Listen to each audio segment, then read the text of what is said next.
Well, good evening, everyone, and welcome to Rock Solid Advice, our Bishop Plus session featuring President Rock Jones and 3 sets of the parents of current students, and in one case, an incoming student as well. My name is Stephanie Niles. I'm the Vice President for Enrollment and Communications at Ohio Wesleyan.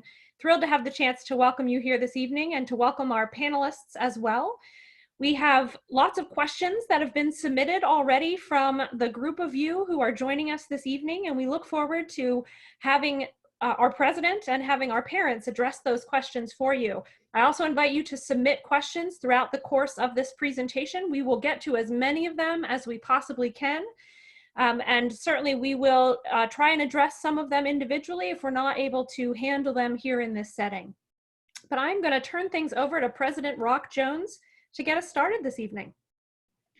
Thank you, Stephanie. Good evening. It's good to be with all of you this evening, and thank you for joining us to spend some time visiting about Ohio Wesleyan, and as parents of admitted or prospective students to have an opportunity to hear from parents of students who are at Ohio Wesleyan now. Not physically at Ohio Wesleyan now, because as with all of you in the various parts of the country where you are located, we are not on campus at this time. I've been asked to say a little bit about how Ohio Wesleyan has responded to the outbreak of the coronavirus and to the need in Ohio to fulfill stay-at-home orders. We are completing our 4th week of remote teaching and learning. Our faculty had about 10 days notice to convert the remainder of the spring semester from the traditional mode of teaching in the classroom with direct interaction with students that we all value so much and that is the hallmark of an Ohio Wesleyan education, to convert from that format to being able to deliver the education online.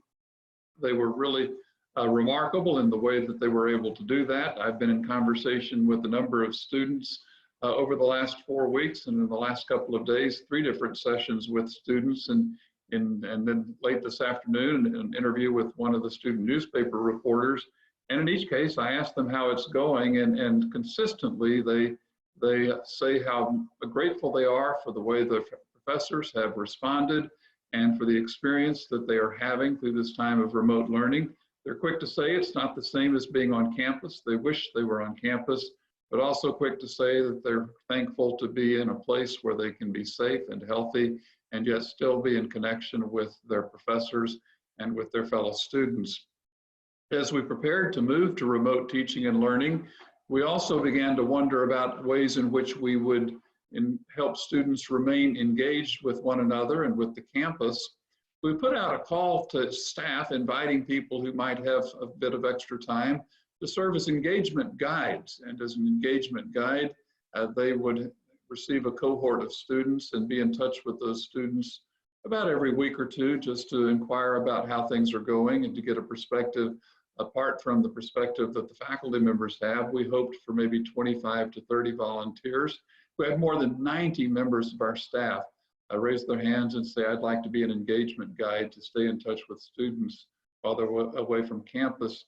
I share that in part because I think it reflects something about the culture at Ohio Wesleyan, where the faculty and staff alike devote themselves to the experience of our students, to the education of our students. They care for our students, and even in this period where students are away from campus, it's not just the faculty who are connecting and working with the students, but staff literally from every department on campus are serving in this role as engagement guides.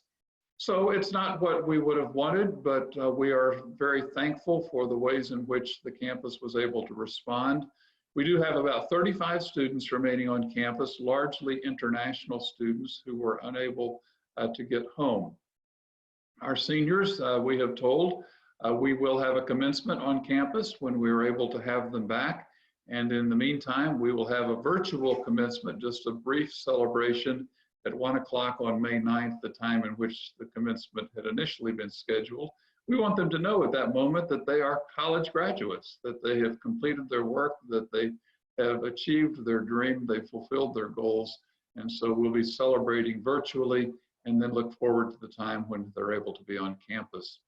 I know that several of you are asking questions about what does the fall look like for Ohio Wesleyan? And I have to tell you in all honesty, we don't know. we do not know what the state of Ohio will allow on college campuses in the fall. We are planning for students to arrive in August as normal, but we also recognize that life will not be fully normal, at least not until there is a vaccine in place. It's possible that we'll have continued social distancing, for instance, in the fall. And so we're in a period of contingency planning to think about how we would be able to do that and yet have students back on campus. And we certainly will keep you informed as those decisions are made over time and as we receive guidance from Governor DeWine, from Amy Acton, the Director of the State Department of Health, and from others. But this evening we want to focus on our parents, and we are very pleased to have parents of current students, and as Stephanie indicated, in one case, parents of both, I think, graduates, a current student, and a student who will arrive this fall. And so, Stephanie, I'd like to turn it back to you to introduce the parents who are with us, and then Stephanie will lead us through the questions that you've submitted or other questions that you share while we're together this evening. Thank you. Wonderful. Thanks, Rock. So we have 3 sets of parents here this evening who all have students enrolled at Ohio Wesleyan. I'm going to ask at least one of them to introduce themselves and speak a little bit about their students' experience. You have a sense of who they are, who their students are, and what they're involved in. That might help as you form your questions for them throughout the course of our time together. Chris and Nancy, does one of you want to chime in? Sure. Hi, this is Chris and this is Nancy, and we are parents of a senior at OWU, and her name is Kit. And so we've had the good fortune of being here for 4 years. Kit is a zoology major. She's going to be graduating next month at the virtual commencement that Rock was just talking about. And so it's been a tremendous experience for her and for us. Obviously, the ending is not quite what any of us expected, but nonetheless, it's been a great 4 years. And so Kit has been able to just make some tremendous friends and truthfully has grown so much in her 4 years at OWU. She's gone from a very shy child to a very confident child. And I think that we owe most of that to OWU. Wonderful. Thank you, Chris. And Raquel and Amadeus. Hi, everybody. I'm Raquel. This I'm is Amadeus. And our daughter Haley is a freshman at OWU. We're from Atlanta, so the decision to send her so far away was a little bit of a challenge, maybe more for me than for him. But we have had an amazing experience, and Haley has had an amazing experience.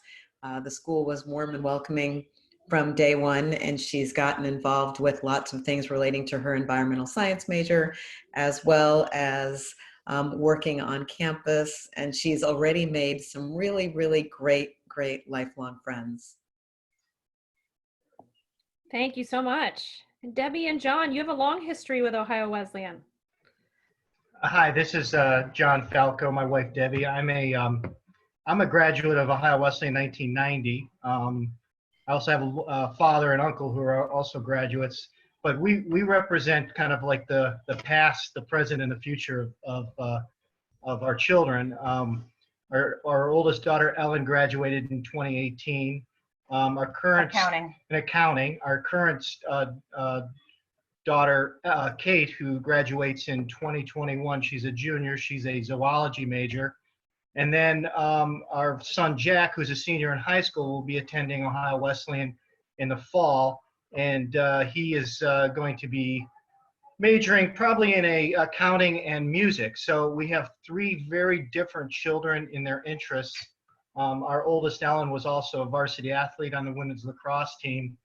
And the nice thing, each of them with very different personalities and different interests have found a very good place at Ohio Wesleyan in each of those 3 different areas that they excel in and have their different interests in. So, the university is very different from when I was there. It's very different now from when my oldest daughter came there in 2014 and graduated in 18.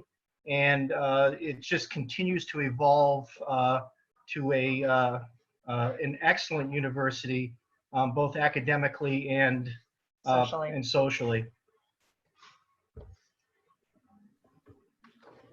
Wonderful. Thanks to all of you. I'm going to start with a question that I know all of you can answer, including Rock, if you would like. I know you've also sent a child to Ohio Wesleyan. What advice would you give specifically for parents who are sending a student to college for the first time?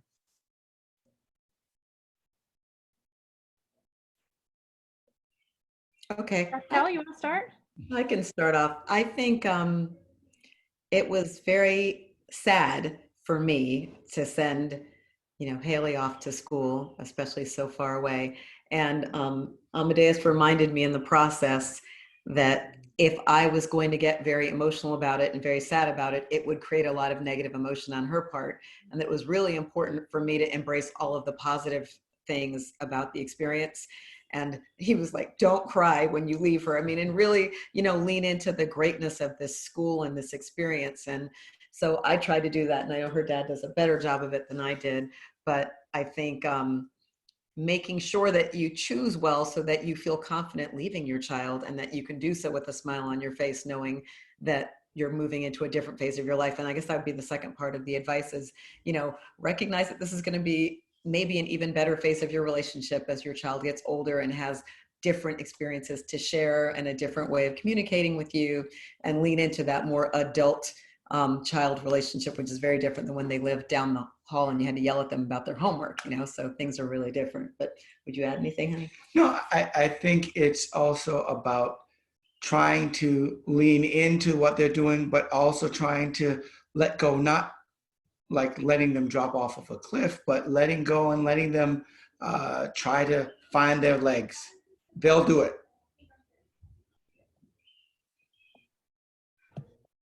Anyone else want to provide some advice or thoughts on that?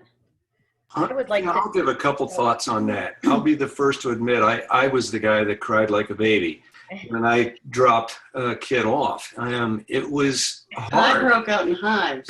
Yeah, Nancy had hives and I cried, but other than that, it was great. No, honestly, I think that one piece of advice that was given to me actually by somebody when we dropped off our oldest daughter at college, they told us to let your daughter call you. Don't constantly call them on the phone for the first 3 weeks. And so I thought, man, I don't know if I can do that. But we did do that. And it was interesting because our daughter would initiate the calls after a while, and everyone was a happy talk about, I met this person, I did this, I have this new friend from here, you can't believe I met this person from Japan, and we went out to lunch, or we did dinner, or I got these people in my classes. And they told me that, or told us that, you've had your daughter or your son for 18 years. Now give us your child for 4 years and trust us, and it'll be good. And I think that we followed that advice with our daughter Kit here at OWU, and it worked well for us. Nancy? That's good. Perfect. Debbie and John, anything you want to add? Yes. The one thing that I noticed with both of our daughters who've been there is encourage them right off the bat to join clubs, get to know people, because at a small school like Ohio Wesleyan, there's a very good chance that they aren't going to know anybody there, any other students. And in the process, it takes a little while to become, because we all tell our kids, college is the best 4 years of your life. You're going to meet so many people, but understand that it doesn't happen right away. And that first week or 2 weeks, they're forming bonds, but they haven't been formed yet. And it takes a little while. So they're unsure of themselves, and they're, in a a group with a lot of people that they don't know, and there may be some homesickness, but the faster they can join a club, get involved with their sport, get involved with theater, whatever they are into, get involved, meet your OWU family, find your group, and then the kids are going to really find that they're fitting in and making friends and forming those bonds, and then they won't be as apt to get homesick.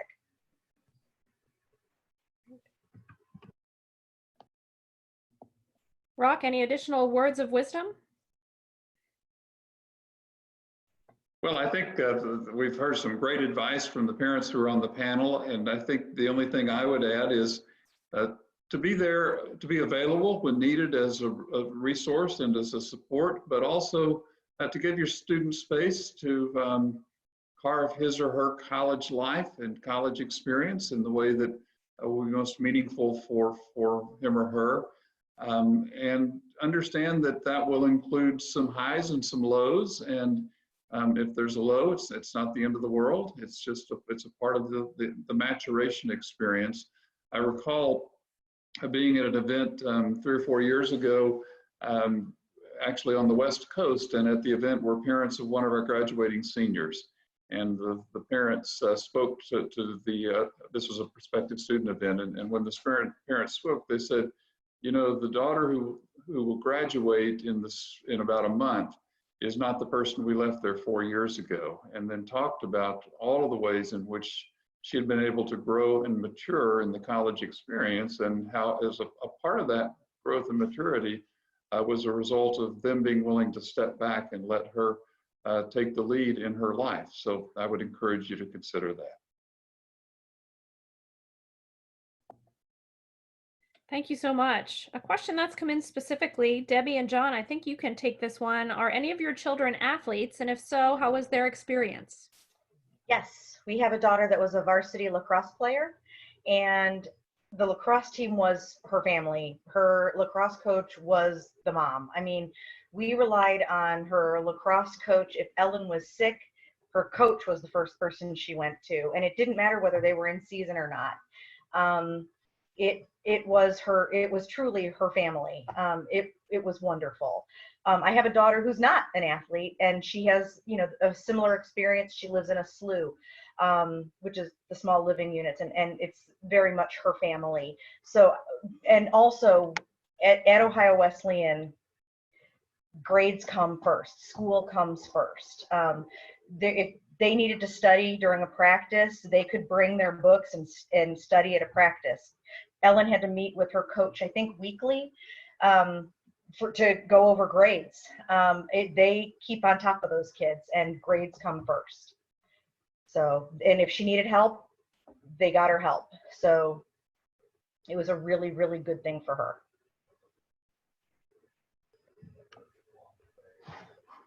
Thank you very much.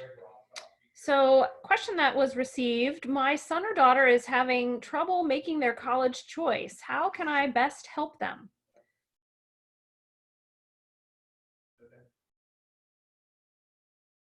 Who'd like to jump in on that? I can start. I think kids today have so much pressure from thinking about what my parents really want me to do, what is my peer group doing. And I think it's so important for us as parents to do the best we can when they're struggling, to encourage them to dig deep and listen only to themselves.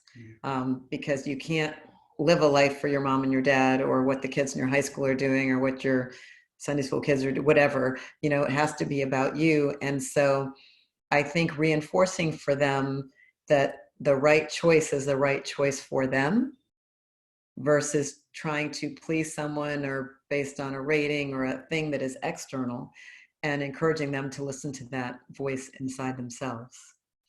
Yeah, and I think from a parental standpoint, it's trying to get the best way to help your child is to stay out of your own head. You know, it's trying to, as Raquel said, center on them, trying to help them to get back centered on what they would like to do, because they're the ones who are going to have to be with this, live with this decision for 4 years, and they're going to be the ones who are going to have to be there. So just trying to pivot back to, hey, what do you want to do, and make sure that you get a good understanding of that, and they stay true to that.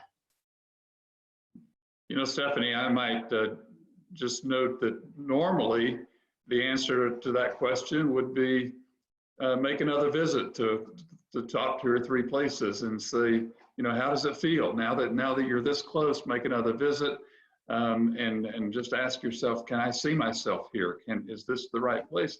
And obviously, you can't do that now. So, you know, we have opportunities in place, as I'm sure do other schools, so for students to interact with their admission counselors, but also with fellow students and with the professors.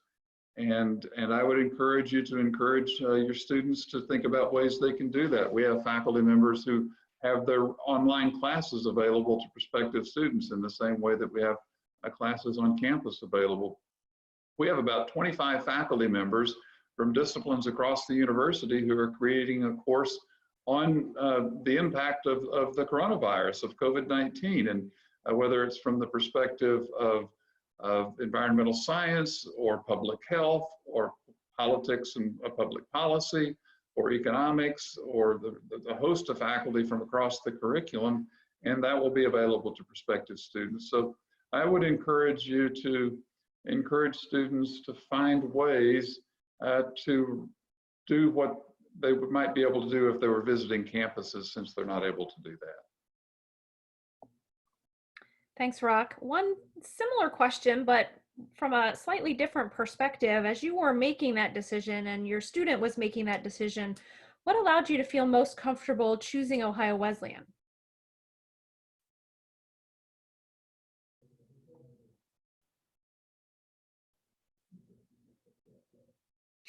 I think we're starting a trend where I always leave off. But I'll try, and then my fellow panelists can help clean up what I said. I think what made us feel so comfortable about the decision was the personalized experience at OWU, and knowing that while she thinks she wants to major in environmental science, if that changes, there are a million other things that she can do there that she will love, but that there'll be people along the way to help her, that she wouldn't get lost. That was really important to us, especially when you're sending your kid across the country. It's like, whether it's academically or socially, psychologically, you want to make sure that they're still a kid, even though, you know, they claim to be 18. But you want to make sure that if something goes wrong, someone is there to notice and someone is there to care. And when they need direction and you're not able to give it, that someone else is there. And for us, across the board in every way that we looked at OWU, there were just so many people that were there if she needed them, but not going to interfere if she didn't need them. So it was a perfect environment to let her find her adult legs and to learn and grow. But if she missed a step, which she's missed a couple of steps, there was someone to call that could help her dust off her knees, get back up, and get back to doing what she needed to do. So that's why we felt comfortable, and it's lived up to our every expectation. Absolutely.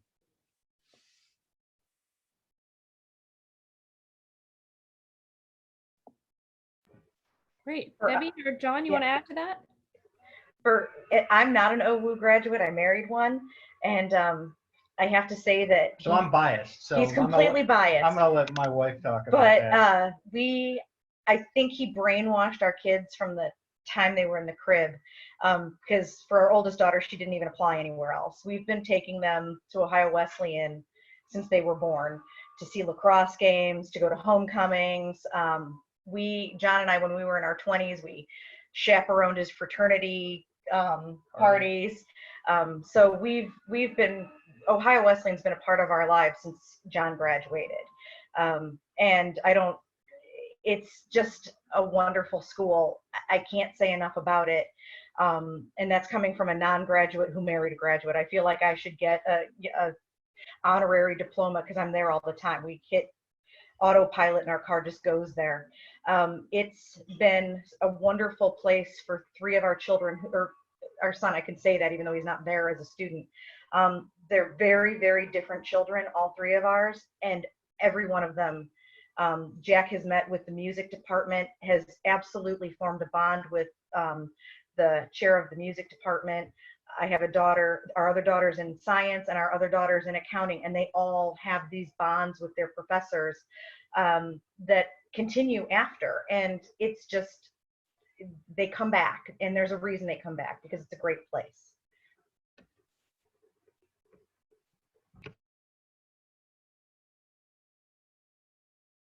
Hello. Go ahead, Chris. Yes, Nancy and I come at this much differently than, let's say, Debbie and John, because Nancy and I both went to big schools, and we have 4 children, and everybody's gone to a different college. And so it was interesting for Kit in how she picked Ohio Wesleyan. First of all, she did not want a large school. She knew that she wanted a small school. So we focused on looking at small schools for her. And it was funny, and Rock, it is a shame that if you haven't visited the school yet, you know, you parents, it's a great place, because it's really, that visit really sold our daughter on OWU. She met wonderful people. The campus is beautiful. It's very pretty. The people were friendly. The town of Delaware is very vibrant. It has everything that you would like in a small college town, but it also has the big city of Columbus nearby. And we were just asking our daughter Kit yesterday at dinner, and we said, you know, what do you think about Columbus? Did you do a lot there? And they would do things in Columbus, and they had favorite restaurants that they would go to, or they had places that they would go to visit in Dublin and all around. So it really is kind of uniquely situated in that it's a small school that provides both a small town, vibrant college town kind of environment, but also a big school, a big city, if you would like that. And I would have to say, Debbie, you know, it's amazing when you just mentioned about the relationship with the professors. If I had to say one thing that differentiated Kit's experience from Nancy's when she was in school, or mine, or our other 3 children, is the fact that Kit is much closer to her professors, and they're much more available to her than any of us have experienced. And I think that's critical. And I think it's also interesting because it's a liberal arts school. And that liberal arts school provides a really opening of the mind that we had not experienced, you know, in our own college lives. And so I think it was the right choice for our daughter. I can tell you that right now. And we feel great about it.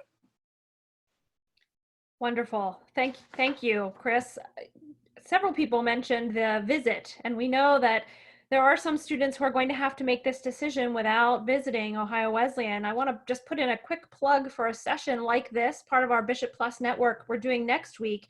Because we know there will be students making a decision in that way, we've gathered together several current OWU students who they themselves made a decision without visiting. They were either international students, students from great distances, or for other personal reasons, never got to make that visit to campus. And we thought they could share some experience with making that decision and how they gathered information and the experience that they're having now. So look for that session on our website as well.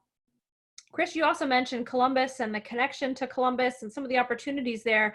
There's a question from a parent who did have the chance to visit, got to see the downtown Delaware area, but wondered, is it difficult to get to a department store or a mall if the student wants to?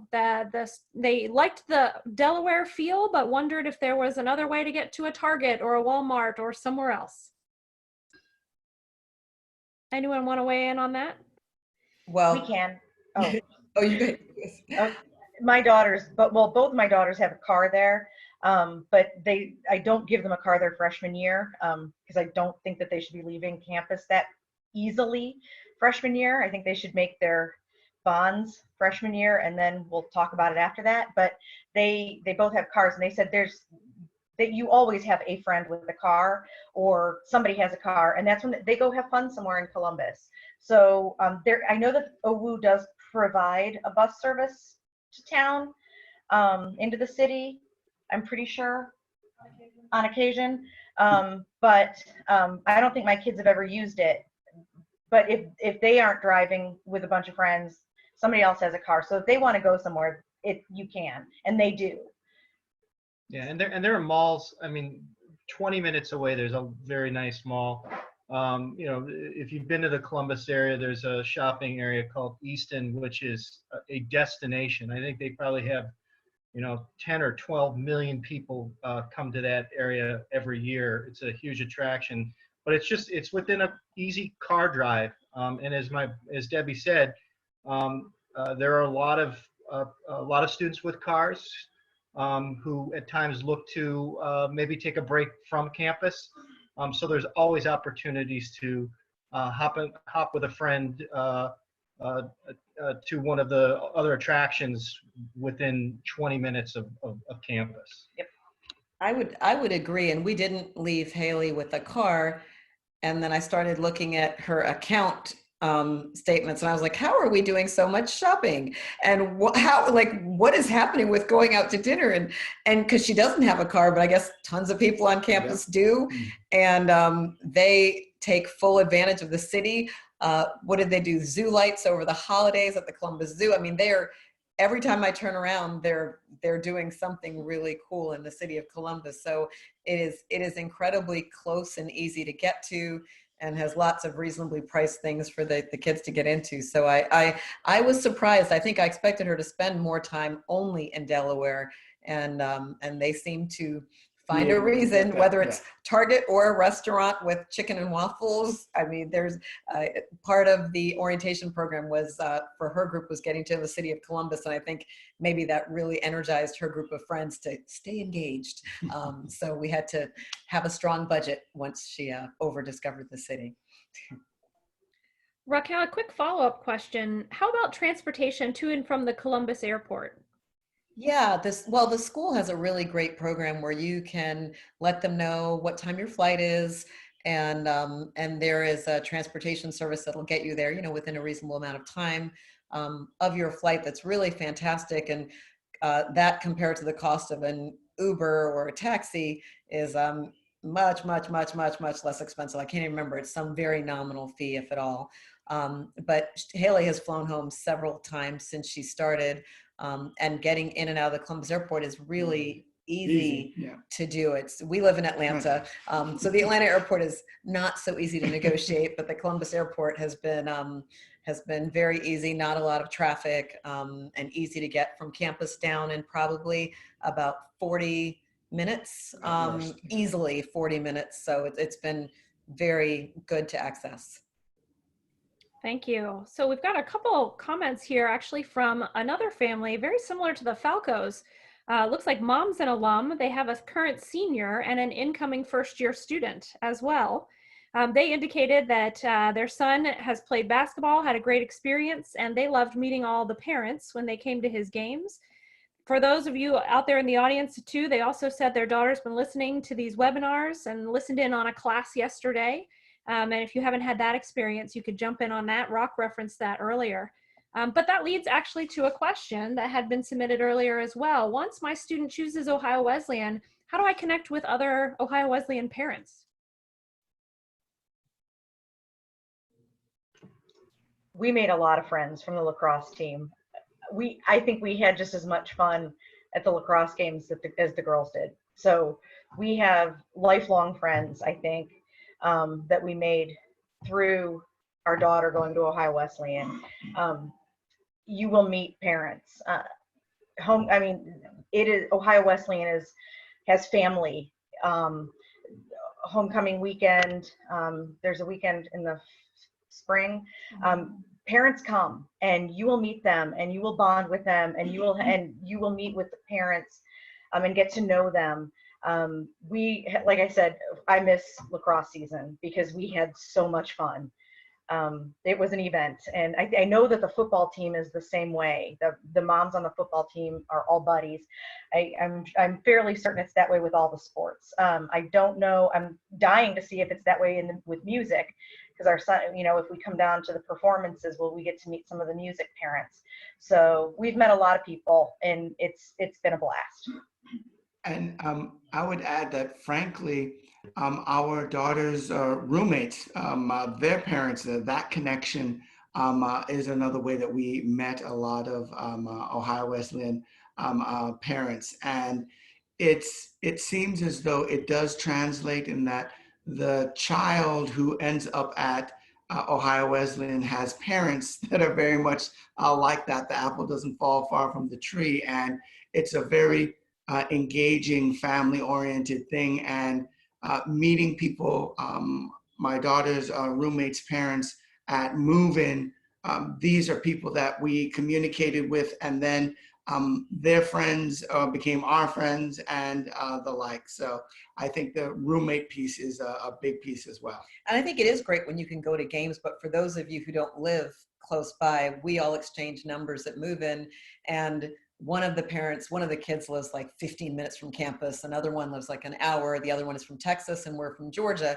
it was really great when I got a text one day from the mom who's close by going, Haley doesn't look very good. I'm bringing her, something. She's like, she's looking a little sick. And I was like, oh my gosh, this is so awesome that I have parents close by. They're looking at my kid, and she had her first birthday away from home, and all of the folks who were close by did this amazing party for her. And so I think it's great to connect with parents, and you could do that whether you're close by like you guys are, but also when you're far away. It's nice to feel connected even when you're not down the street. Right. Rock, did you want to add to that? Yeah, I might just note that every year at commencement, I am struck by the friendships that parents of our graduating seniors have developed over 4 years. And sometimes they'll say to me, we first met at a reception at your house when we were there when our son or daughter was looking at the college, and now we've got this lifelong friendship. So I think one of the things about Ohio Wesleyan that I really enjoy and appreciate is that when a student arrives, a family arrives, and not only does the student have this amazing experience, but often the parents will find new friends that will be friends for a lifetime, and it happens in different ways. And sometimes it happens through an athletic team, or a fraternity, or a sorority, or a small living unit, or participation in the parent leadership council. But those bonds seem to be very strong, and it's always rewarding at commencement to see how they've developed. Thank you. Here's another question that's just arrived. My daughter isn't Caucasian. She was adopted from China. She noted that she didn't see anyone of color while visiting Ohio Wesleyan and Delaware, as we were there during the summer and school was out. OWU's her #1 choice, but I want to make sure she won't feel uncomfortable or ostracized. I think we can handle that very easily. Our daughter is from Vietnam, and there's a lot of kids of color at OWU, and we've had a lot of them come through the house. Our daughter is constantly bringing friends home. We're from Cincinnati, so we're just 120 miles away. So of course it's easier for her to do that. But we have had children from China, Japan, and Vietnam, Korea. I mean, all over, and they've stayed at a place for Thanksgivings and Christmases and spring breaks, and just coming down for the weekend. And when we go on campus, and we go to visit Kit and we go to visit her friends, it is amazing to me. It's almost like there's so many people of color that I really think that for a small school, it's tremendous. And I'm trying to remember how many different countries that are represented at OWU, but it's a significant number, I think. That's right. For the last 2 years, roughly 30 to 33% of each incoming class has been domestic students of color and international students. Approximately 31 countries currently are represented on campus within our student body. Stephanie, just one piece directly related to the question. We have a course in documentary filmmaking that's team taught by a professor in sociology and someone from our media center. And each year, the students, they have a film festival where the students who were in the class, their films are presented. Actually, our daughter took the course when she was at OWU. But 2 years ago, and one of the most memorable documentaries I've seen in my time at Ohio Wesleyan, having been there for 12 years now, was a film made by a student who had been adopted from China.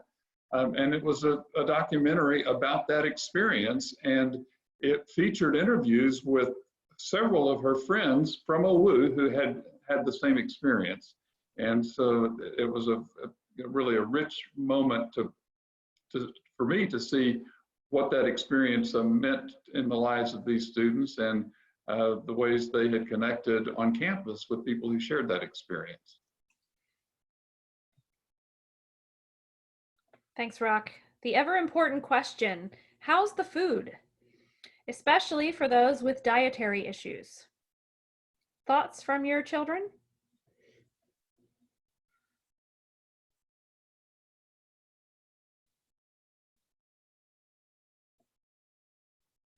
Anyone want to jump in, Chris or Nancy? Yeah, I'll start. It's a lot better than it used to be. In other words, I think when our daughter first started, I'm going to be real honest with you here. I'm like Dr. Fauci. The freshman year, I don't believe that she thought it was that great. And then during her 4-year period, it improved. And then you changed the food service totally, I believe. Was it last year or was it this year?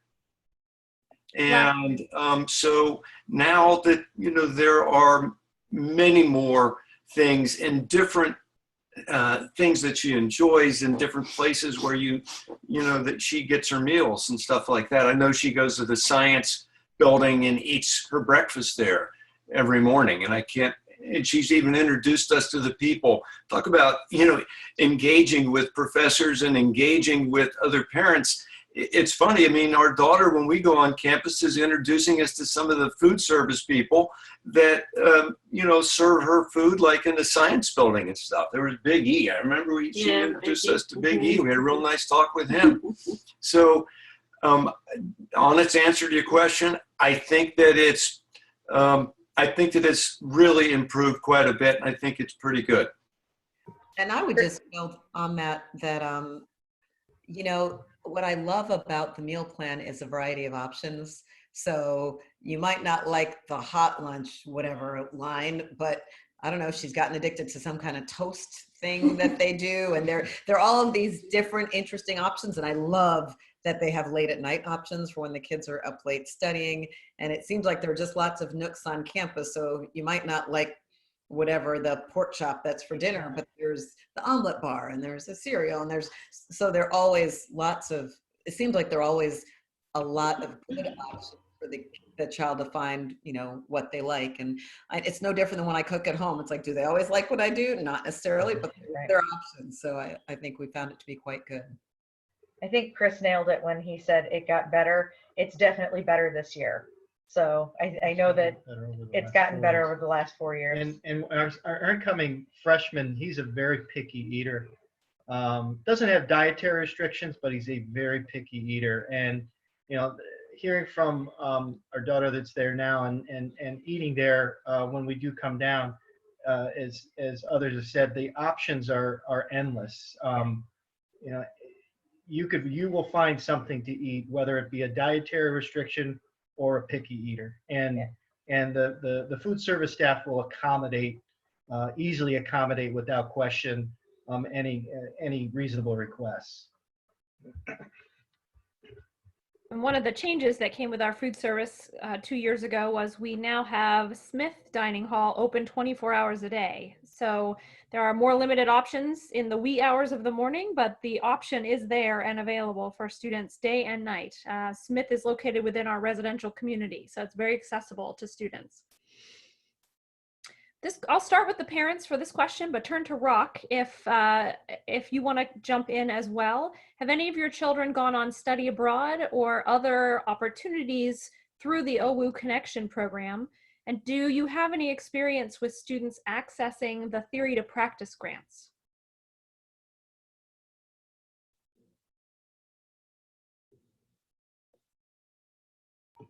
Our daughter took a travel learning course. I don't know if that would apply, but she took tropical biology, and they did all of their lab work in Costa Rica last year for spring break, and they had she learned a lot. It was a wonderful experience.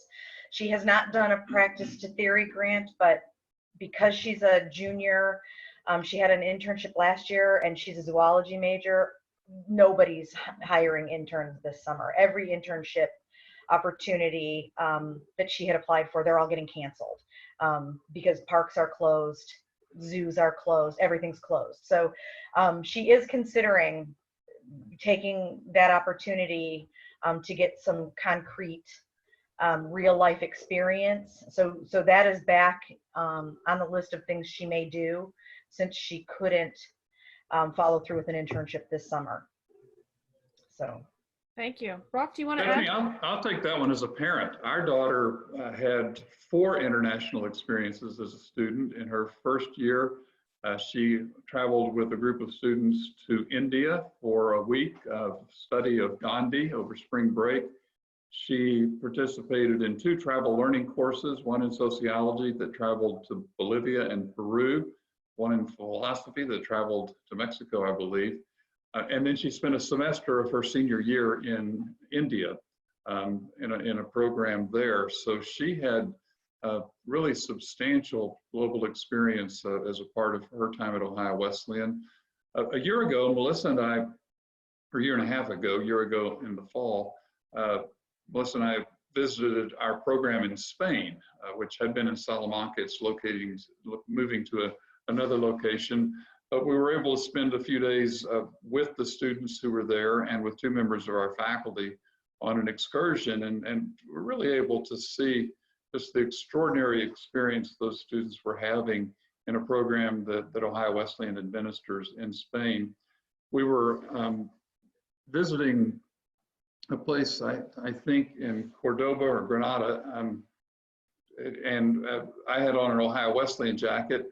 And someone came along and said, "Who went to Ohio Wesleyan?" Well, all the students' hands went up. And it turns out this was a young man who had graduated 25 years earlier, has been in the United States Marine Corps for 25 years, is stationed in North Africa, was traveling with his family in Spain on leave.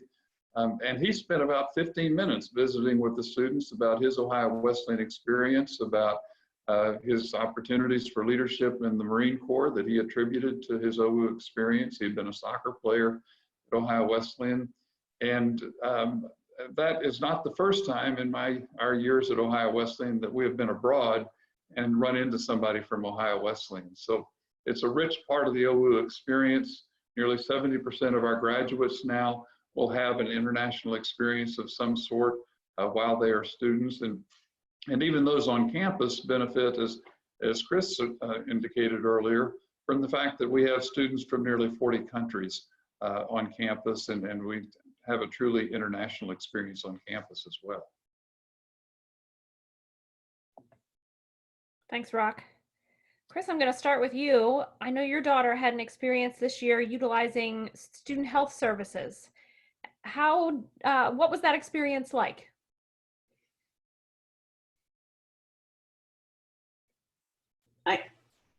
Here we go. There you go. I can talk to that.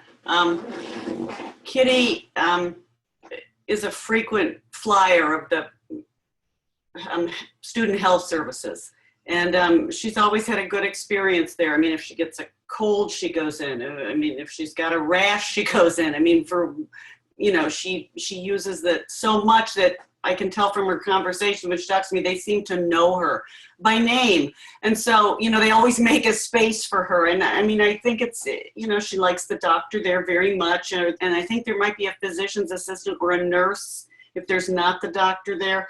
Anyway, her big experience, though, that she had was that she had appendicitis, and it kind of presented strangely, and so she kept having to go to, or she went a couple times to Grady Memorial, which is a hospital very close by. It's a community hospital, very nice hospital. But the amazing thing was that campus security drove her there, and I mean, I was always floored by that because, they took her, in the cart or car or whatever they had, and they took her right to the hospital, and then she came back, and then she had to go back the next day, and they took her again with a friend, and so until we could get up there. So I mean, I just thought that was exemplary that they the campus security took her to the hospital, and I think it's only about a mile or a mile and a half away. Yeah, I think it's about close. a mile. Yeah, it's close by. So, And it was a good hospital, and she had a good, quick emergency appendectomy. And her professors were great to deal with. Her professors right away were emailing with her, wanting to know that she was okay, wanted to know all along, keep us plugged in. How's it going? It wasn't like this terrible pressure of, I've got to get back and study. I've got to get back and study, And so she had a very good experience as far as, emergency appendectomies go. And people from the development office sent her flowers, even at the hospital. Yeah, I thought that was so sweet of them. So anyway, I mean, I feel that there's good access to health care, both on campus and also at Grady Memorial, the hospital. Thank you. Another parent is asking if a student is struggling being away from home for the first time, struggling emotionally, are there counseling services or other supports available for these students? It's interesting because when Haley was here in Atlanta, she had not ever gone to a therapist. And I don't know, we were talking, I guess, a month or so after she had been at OWU, and she just casually mentioned in conversation, well, my counselor, and I was like, what? And she's like, yeah, I went to the counseling service. I'm like, what are you talking? And so she had on her own. So I was excited for a number of reasons. One, that the culture was such that a child didn't feel bad struggling to cope, first time away from home, having, I wouldn't say a horribly difficult adjustment, but challenging enough to say, I don't know. But I love the fact that the culture was one that, however it turned out, she was referred to the counseling service, and she talked to this woman who's become, one of her best buddies, and she still talks to her every couple of weeks. And I think that's so healthy and so great that the resource exists, but more importantly, the culture reinforces that it's okay to use a resource, and that's a good thing. So we've had a wonderful experience because she did have more challenges with the transition than she let on to us, because she said, well, Mom, I knew you were worrying and I didn't want to add to your worry. Maybe true, maybe not. But either way, I thought, well, I'm glad that while you didn't talk to me about it, I might have had the wrong response. I'm glad you're able to talk to someone who does that all day and talks to kids all day and has dealt with a million transitions. So I thought the counseling service was really Absolutely. Agreed. We had a really good experience with counseling services as well. Our daughter has some pretty intense anxiety, and when she was really struggling in a couple of classes, her anxiety was a little over the top, and she saw a counselor there pretty regularly and for that semester, and it did her a world of good, and it was absolutely easy to access. It helped her a lot. It was encouraged.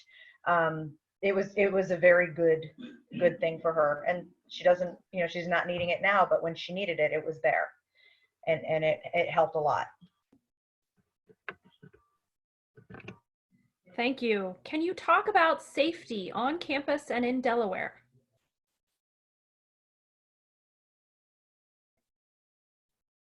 That was my number one concern, especially with a daughter in a new city. And everyone kind of told me not to worry about it, but I can tell you after almost a year, we didn't make it through the full year, the campus is incredibly safe. I think it's incredibly well monitored. I think the dorms have good security. But I would also say, and I know Rock believes this, you never say 100%. The kids should always be aware and alert, because there's nowhere in the world that is 100% safe. But as far as communities go, I mean, Delaware's crime rate is like non-existent, and OWU benefits from that. And the school just does a great job of making sure that building access is monitored, or, you know, only by those people who should be.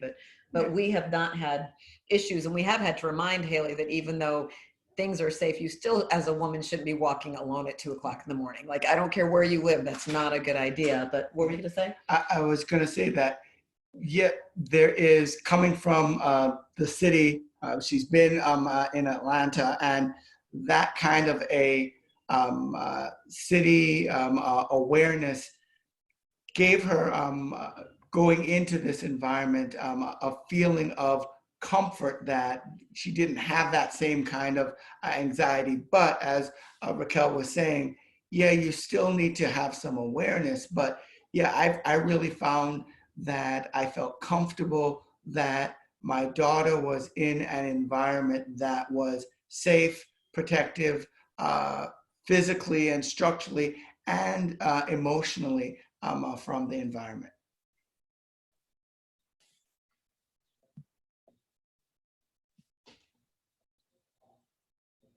Very good. Thank you. Let me ask this question. This is from the parent of a student who it looks like is going to be a commuter student if he comes to Ohio Wesleyan his first year, but is asking, what can he do to get plugged into the Ohio Wesleyan community? Though I know none of your students were in that scenario, they certainly all integrated into Ohio Wesleyan. Can you talk about, perhaps from their first year, what one or two activities or opportunities they took advantage of that helped them really connect?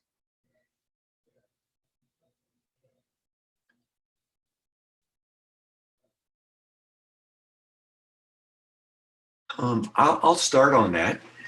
Our daughter, we mentioned that she's a zoology student, but one of the things that she took her freshman year was a photography class. And she's always had an interest in photography. And it was through that photography class, and specifically the professor.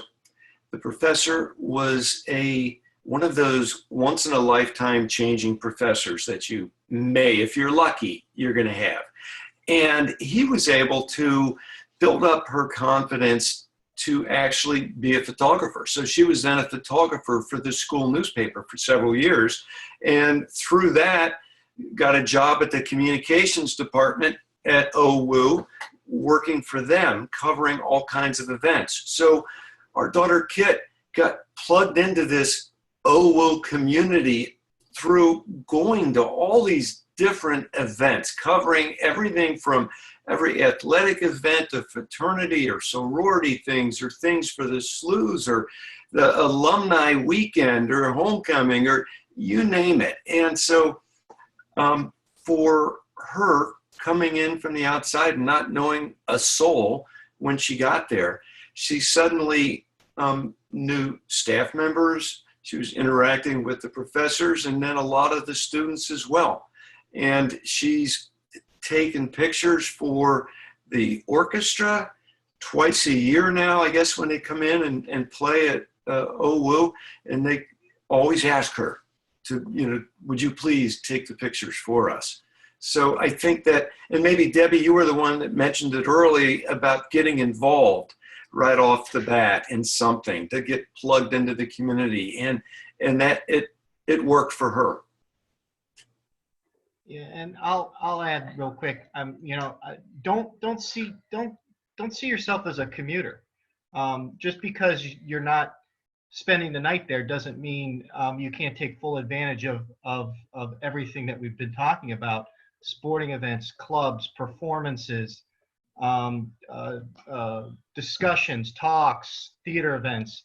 It's easy to get involved, and whether you're spending your nights there or just coming in for classes? And our daughter's chiming in over here saying, get a meal plan so that you're eating on campus with your friends. She said that's really important. Have lunch with all your friends on campus. Don't go to Burger King or eat on campus with your friends, and study in the library, hang there, when you're not in classes.